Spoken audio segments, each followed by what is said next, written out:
It's time to talk about next very important aspect. I'm going to discuss what arrays are in JavaScript.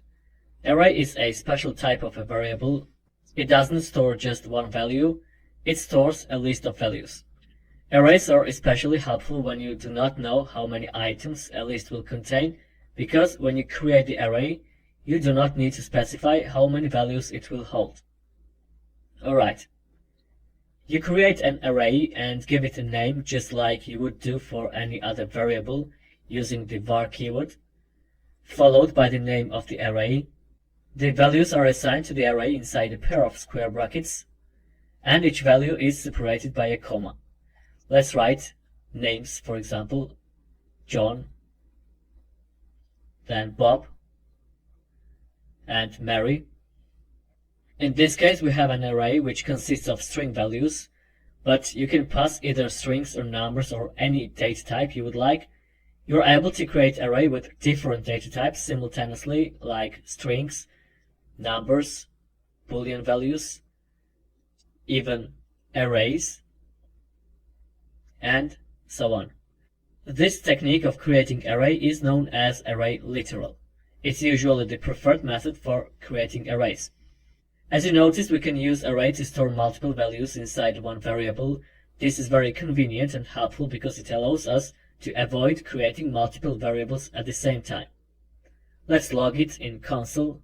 Write console.log array.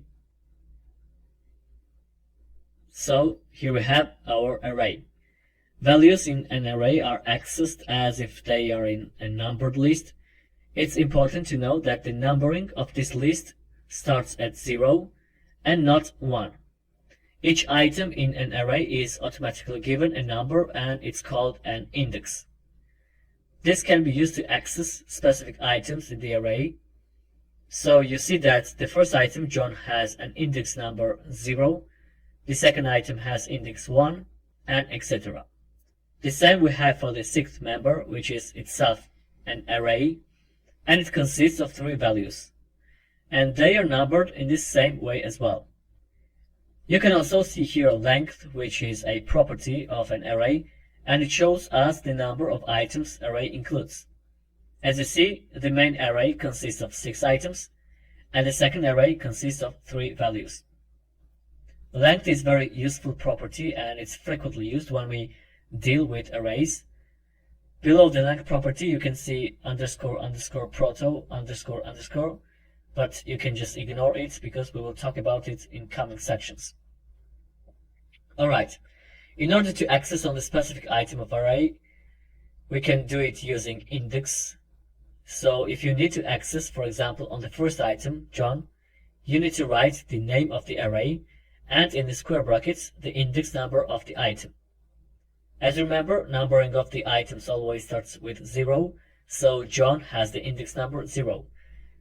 Let's reload, and you see we have John. In the same way, you can access on the other items. Let's change 0 to 1, and you see we've got the second item. In order to get access on items of array, which is placed inside the main array, at first we need to have access on the main array itself. So write index number 5. So we have accessed on array. But in order to access on the item of it, we need to write following. Open another square brackets and write the index of specific item.